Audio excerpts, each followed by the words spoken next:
it's time to get everything together here, and you'll see I'm installing the tires. I've never installed tires on a 12-inch rim, and I'll tell you, maybe it's the tires or just the size in general, but typically smaller tires are harder to put on. And I fought through this one. I got them on, but yeah, so this is me struggling for a bit, but after that, everything went pretty smoothly.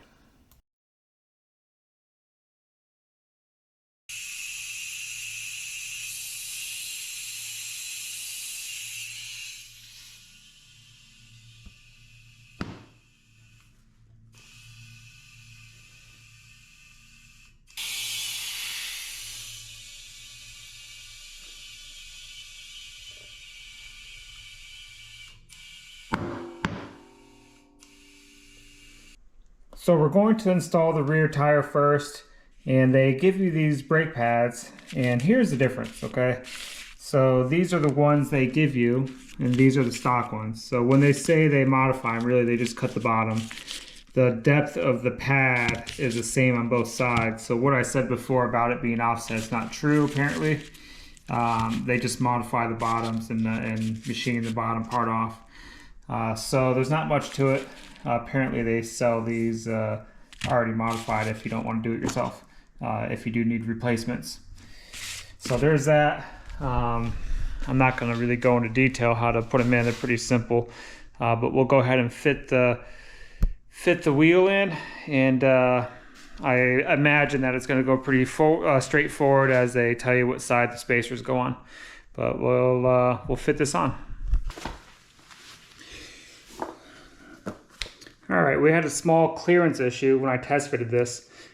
These brackets I put on that lock the bolts in place push the bolts far enough to where they touch the swing arm. So that's an issue. I took the brackets off. I put Loctite back on and retorqued them to 27, and I put marker lines on it so I can monitor if they're moving at all. If they do back out a little bit, I'll start hearing it right away. So at that point, we should be good. I'll throw this back on here, and the rotor seems to line up nice. Like I said, you got your two spacers. The skinny one goes towards the brake side, and the long one goes towards the sprocket side.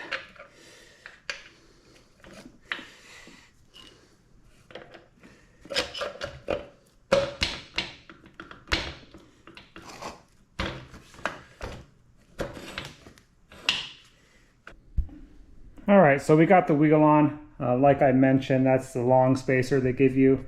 And if you could see, it's pretty tight, but we got enough clearance now with that bracket off. And there's your short spacer, and the rotor's right where it should be in the center. I am noticing though that there's a spot in the tire that's a little bit out of round. So I'll reach out to Revzilla, where I got the tires, and see what they have to say about that. I don't know if I'll even notice it on the road, but I don't know if that's a common thing, or maybe once I get them warmed up and using them, they'll kind of set in place or whatever. So yeah, we'll check those out and see what happens. But that's for the back. Yeah, I mean, it's definitely big for the bike. If I could have ran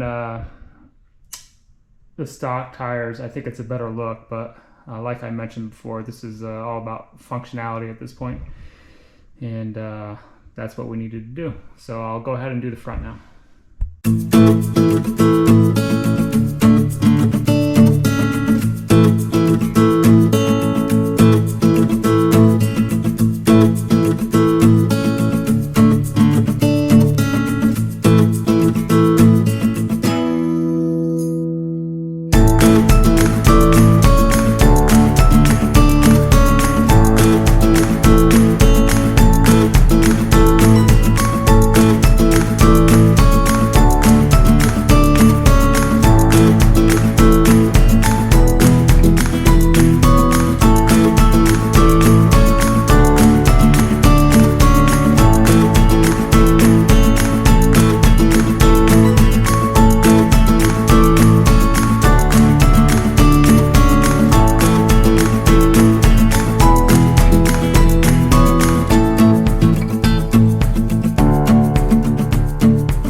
All right, well the front's on as well. The long spacer, yeah, the long spacer goes on the clutch side and the small one goes on to the brake side. So that's it. You know, obviously it goes on pretty easy. So now we're just gonna throw the chain on it, and I guess the next video will be a test run to see how all this feels. But yeah, overall it looks good. So there's a finished product. We just gotta throw a chain on it and then we'll run it and test the brakes and see what we could do. But yeah, I'm real happy with the outcome. And I think it's gonna function pretty good here. So once I get the chain on, we'll go for a test drive and see how everything kind of sets up. And you know, I do have the stock kx65 springs on, so if those are soft, I'm either going to make some spacers to preload the springs or get different springs completely. But yeah, pretty happy with the install, and now it's just time to test it out and have fun. If you guys have any questions, let me know.